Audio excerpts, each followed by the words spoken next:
ኮሊኒየር ቬክተር ማለት ምን ማለት ነው የሚለውን ከነገርናችሁ በኋላ ጀስት እዚህ ጋር ያለውን እናንተ ትክክለኛው መልስ ታስቀምጡልናላችሁ። ቬክተር ይሰጣችኋል። ለምሳሌ ቬክተር ኤ እና ቬክተር ቢ ቢሰጣችሁ ቬክተር ኤ እኩል ነው ኬ ታይምስ ቬክተር ቢ መግለጽ ከቻላችሁ ኤ እና ቢ ምን ይባላሉ? ኮሊኒየር ቬክተር ይባላል ማለት ነው።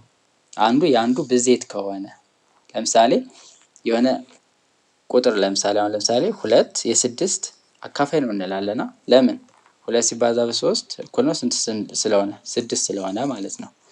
ልክ እንደዛ ሁሉ ቬክተር ላይ ስትመጡ ደግሞ ሁለት ቬክተሮች ለምሳሌ እንዳልኳችሁ ሲ እና ዲ ቢኖር ለምሳሌ ቬክተር ዲ እኩል ነው የሆነ ቁጥር ኬ ታይምስ ቬክተር ሲ ሊሆን ይችላል። ወይም ቬክተር ሲ ማለት የሆነ ኮንስታንት ሲባዛ ቬክተር ዲ እንደዚህ አይነት ነገር ከሰጣችሁ ሁለቱ ቬክተሮች ምን ይባላሉ?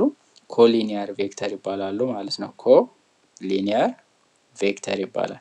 ስለዚህ በዚህ መሰረት እነዚህ ውስጥ አሁን ኮሊኒየር የሆኑትን ለዩን የተባለው ለምሳሌ እቺኛዋን ብቻ ነው የዲ ማለት ነው 2i + 3j ይላል። እዚህ ጋር 3i + 2j ይላል። አሁን ይሄኛውን በማን ባወዘው ነው ይሄንን ማግኘት የምንችለው? እንደዛ ማግኘት ከቻልኩ it is okay ኮሊኒየር ናቸው ብዬ ወስዳለሁ።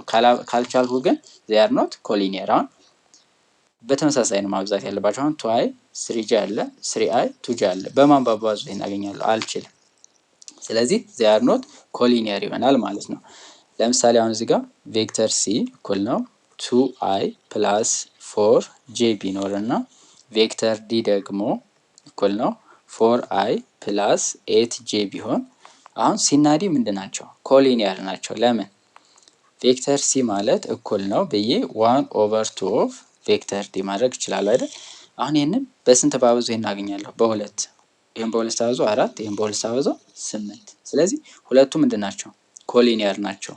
ወይም ደግሞ ከዚህ ከተነሳችሁ 4 8 አለ ለስንት ታካፍሉት ነው ደግሞ የምትለው አይደል? ስለቀነሰ ስለዚህ ለሁለት ስታካፍሉት ይሄን ታገኛላችሁ ማለት ነው። ስለዚህ በዚህ መሰረት ኮሊኒየር ቬክተር የሆኑትን መለየት ከዚህ ውስጥ አሁን ኮሊኒየር ቬክተር የሚለውን ኮንሴፕት ከያዛችሁ ከዚህ ቪዲዮ ራሱ ትልቅ ነገር ነው።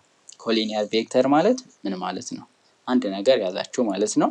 ቴሌግራም ቻናል አለ፣ እሱን ጆይን አድርጉ። የመጀመሪያው ኮሜንት ሴክሽን ላይ እናስቀምጥላችኋለን። ቴሌግራም ቻናላችንን የመጀመሪያው ኮሜንት ሴክሽን ላይ እናስቀምጣለን።